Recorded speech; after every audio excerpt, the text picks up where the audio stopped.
So it's a tale as old as humans and warfare, really. What weapon evolves, defenses have to evolve to meet it, and vice versa.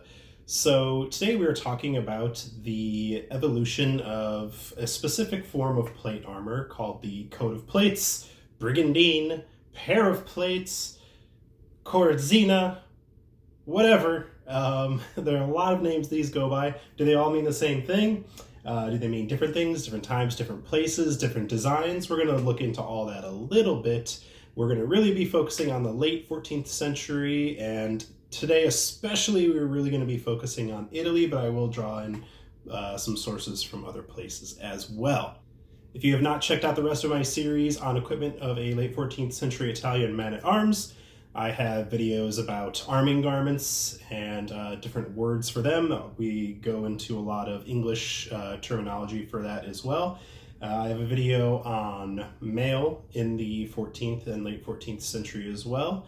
And even a video about lindaniera, which is a specific garment to hold up some kind of leg harness. Please go check out those videos. This is layering on top of all of that, so it'll give you a good base for what we're talking about here today. The sources that I'll be using today are Augusto Boer-Brandt's catalog of extant 14th century armor. He does draw the details from other sources, but I like to give him credit for compiling all of that. The Tower Armory by Tom Richardson, a little bit today, not too much, but this is a fantastic book if you're into this period. And a really fantastic paper entitled L'armerie Corazze Corazzine by Marco Vignola. Which I'll be diving into a lot more on this one. Okay, so let's get started. What is a coat of plates? Well, in general, we're talking about a number of metal plates riveted into either some kind of textile or some kind of leather. Okay, so I have mine here. I'll be referring to it many times throughout the video. But this is really only one style. So on the outside, you can see we have a bunch of rivets. This is not just textile on the outside. This is hard steel plate. We have a big plate here, a bunch of small plates here. As you can see on the inside here as well. Lots of small plates, a couple big plates in the center here, and some big plates in the back. We'll refer to this more later. So some of the first mentions and depictions of coats of plates that we have are in the mid 13th century, so about 1240, 1250, we start getting, first of all, there is the depiction of Saint Maurice in the Cathedral of Magdeburg, and this depicts a pretty early form with large, overlapping, wide horizontal plates. Fantastic statue. This is about 1240, 1250, depending on the source that you're looking at. We also get some writings that I'll go into a little bit later in the L'armerie Corazze and Corazinna paper that we have there. We also have finds of coats of plates that kind of match this description, but are from much later in the mid 14th century with the Visby finds. And I'll put a couple of those up here. So, once again, this is construction that, it is not particularly, there's not really much of a waist to it like we see in some of the later 14th century ones even, or really into the 15th century as well. And it's mostly like a few large plates constructed, just kind of like a jacket. Pop that over. Hey, you've got plate defense for your torso, right? I would love that if that's the only option that I had as well. We don't have, like I said, very many extant examples of that, and not a ton of depictions at that time either, but it's in text. We have a statue. They were definitely doing it. As we move further into the beginning and mid of the 14th century, we start to see some evolution here of some smaller plates and depictions with smaller plates as well. Some of the Visby finds match this description as well, where it is somewhat smaller plates and more of them. Still not the tiny plates, but it's more than just like 4 or 5 plates across the torso. Once again, these are all mid 14th century, so it's interesting that they were kind of coexisting at the same time. We don't know exactly why. And as we move further into the 14th century, we don't have that many extant examples, but we do have pieces, and we have things like, a big chest plate a big back plate, and finding lots of small plates as well. A lot of these were probably lost to time, as when it wore out, the plates were used for something else, put into newer armors, used for something not armored, or just completely fell apart on site and it wasn't recovered the right way.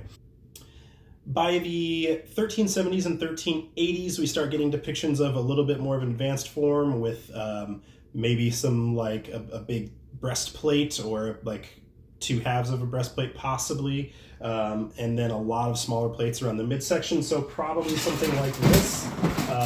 It's hard to say because we don't really have extant examples of this, but we have some examples in art. Mine is based off of an image from Guiron Le Courtois. Don't know if I'm pronouncing that correctly or even close, but hey, I gave it a shot, where we do have this kind of construction where, we have this, we have a big chest, we have a waist to it, and a lot of smaller plates around the abdomen area. There is a great fresco by El Ticchiero da Zevio that I'll come back to later, but I'll put up right now. Since we don't have a lot of extents, we have to look to the art, and unfortunately in a lot of the art, these are covered up by other jupons or surcoats. We have to presume that's something like this, but we don't know the exact construction. We do have an extant halfway piece that I will get into later as well. Also by the 1370s and 1380s, you're starting to get more breastplates that cover the front. You're getting the Scherberg or Kerberg segmented breastplate, things like that. You're also getting, by probably more like 1400 or even a little bit into the early 15th century, things like the Munich Brigandine, which is a very large globose chest with some folds at the front, kind of like this, but a larger front chest piece. So they really had a lot of different ways of covering the chest in plate protection in the late 14th century. The coat of plates, pair of plates, whatever you want to call it, had been around since the mid-13th century. Now they're experimenting with bigger full breastplates, things like that. And you're seeing what I consider people experimenting with different forms, and a lot of these things coexisting at the same time. We have finds of breastplates and elements of Brigandine, Corazinna, whatever you want to call it, around the same time. So people using these things simultaneously, experimenting with plate coverage over the torso. We'll get into the Tower Armory section just a little bit. There isn't as much in here. The Tower Armory book is really like a list of records of the Tower Armory and inventories in the Tower Armory, and then some discussion around it. So basically this book is saying after about 1330, we start seeing some of these in brasses, and by 1338, we have an account with 800 pairs of plates. Almost all of these seem to be made in the continent, mostly in Germany, some in Italy as well. And it goes into some descriptions of them. By 1344, it's mentioned 342 pairs of plates, one covered in red velvet with silver rivets. I just like to give that imagery so people know that sometimes they were dripping these out too.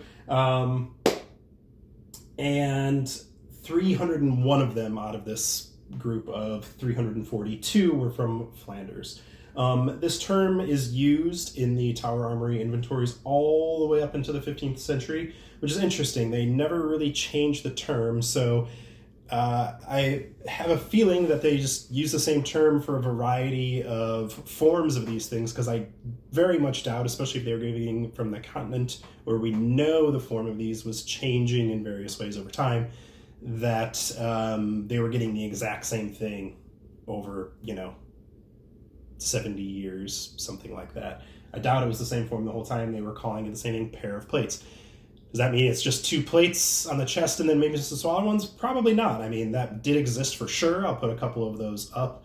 But I'm guessing that was a lot of different forms that they just referred to as pairs of plates. Around 1360, the numbers of these do start to drop in the account, but we have evidence from orders that new orders of these are being made.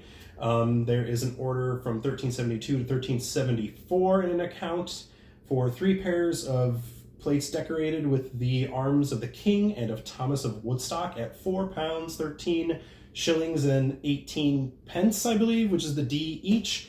Those are very expensive. Each £4 at that time and 13 shillings was very expensive. Good bassinets were coming in at 41 shillings, not even a pound. So these were very expensive coats of plates. That's really mostly it for the Tower of London. Yes, they were being used in England. We have records of them from about 1338 all the way up into the beginning of the 15th century, probably beyond. It's just beyond the scope of this book and this video here. Okay, finally moving on to this excellent paper by Marco Vignola, Lamerie, Corazinne, which is really focusing on Italian coats of plates, if you want to call it that, or brigandines. This is a really in-depth look and really gets into the terminology of the time. Basically, the summary here is that there is kind of a progression of terms from Lamerie, which is sort of the more early, more basic form, to corazze, which is basically the Italian form of cuirass, even though it was in many plates that they would refer to it as a cuirass at this time, to corazzina later. But these kind of intermingled and differed from different regions and were used at different times. So once again, Lamerie, some of the first references are in 1237 even, and to 1253 in Italy. Could it be that because around this time more crossbows were being used in Italian warfare? It's hard to say. This term is even used in Florence until 1321, but is usually in Genoa and other places that they mention is not used anymore by the end of the 13th century. So by the very early 14th century, we have mention of corazze or corazze. There are a couple of different spellings. On especially Genoese galleys, we have inventories for them, which is pretty cool. There were 160 of these issued to each galley, and they were in 3 different grades, so normal, half-proof, and full-proof. This probably refers to the protection. We don't know if this is some kind of thermal treatment or thickness. We do know that thermal treatments were being played around with at this time, but we don't know how much. 60 of the 160 were half-proof, and only 2 for the captain and the scribe, interestingly enough, were full-proof. And also interestingly, they came in small, they were made by the workshops. They have the order in small, medium, and large sizes. So this is like munitions grade. It wasn't necessarily fitted to like a wealthy man of arms or something like that. I love seeing evidence of this kind of munitions grade armor because we always think of, which is good in its own way, we always think of armor as being, really tailor fit to each individual. And that was certainly the case sometimes, but other times not so much. We also know that they recycled elements of these, and they had a phrase, clavare de novo, so to put new rivets into, and there was also a decree that usually new canvas or new cloth would have to be used when that happened as well. So that was by the early 14th century, we have this idea of a cuirass, or protective torso armor of many plates, they would still call it that. Then we start seeing Corazinna pop up as well. In Genoa, this is not until the mid-15th century, surprisingly, but this term is common in Tuscany and some other places by the second half of the 14th century. We have an inventory of the fortress of Magliano in 1356 for 12 paia de corazzine, and alongside that we also have paia de corazze, so I'm guessing pairs of corazzina or something like that, and pairs of corazze listed in the same order. So this has to be 2 different items, really. So it can't be simply an evolution of terms for the same item. There has to be some difference in what they consider these to be for them to be listed in the same order side by side. There is some mention of the term briganti in 1383. There are some exported from Milan, but otherwise the term is not seen very much in Italian sources apparently, and is more of a French 15th century thing. So this paper contends that there was kind of an evolution of terms from Lamerie to corazze to corazzina, and as you go, smaller plates start being used for mobility purposes, etc. but that there are no hard and fast rules here, and the terms were clearly used at the same time and coexisted at the same time and were phased in and out in different regions in different times as well. And this is just in the city-states of Italy, so if you take all of Europe, or even just all of Western Europe, all of Central Europe, whatever you want to say, I'm sure that there's even more variation as well.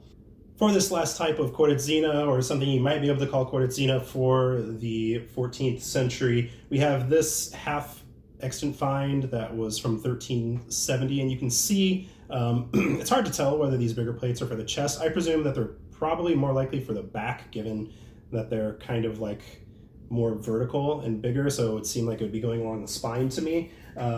This is a pretty cool reconstruction. It's thought to be dated at about 1370 from the Castle of Campiglia Marittima in Grosseto province. And once again, 1370. So this is partial, but it's cool because we don't have a lot to go by, and this is way better than nothing. And you'll see on mine, and this is a modern reproduction, but there are some bigger plates along the back here as well. So it makes sense to me. They could be chest plates though, I don't really know for sure. So the conclusion that I come to, and I hope that I have convinced some people of, is that, there are no hard and fast rules here. Some people kind of think that coats of plates were one way all the way up until, the mid 14th century, and then one way all the way up until the mid 15th century, and then you get the really sweet, like 3 rivets, really tight, tons of small plates, really tight waist by that time, and that's a hard and fast evolution. I don't think that's the case at all.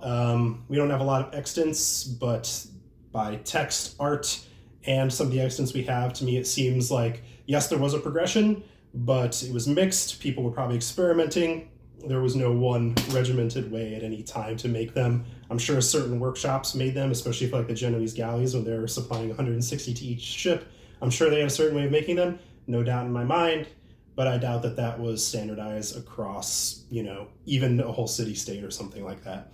I hope you found this video enjoyable. Please add to the discussion below. Comment, what did you think? What are your thoughts on Brigandine, Corazinna, etc., coats of plates? Do you have any questions for me or other folks? I have a really great Discord community that I can get you to. If you get in touch with me on Twitter or something like that, I'll send you a link. And we can continue even more in-depth discussions there. Thank you all very much for coming by the channel. Please hit like, subscribe, share this around to people who might find it interesting. Be good to each other, and ciao.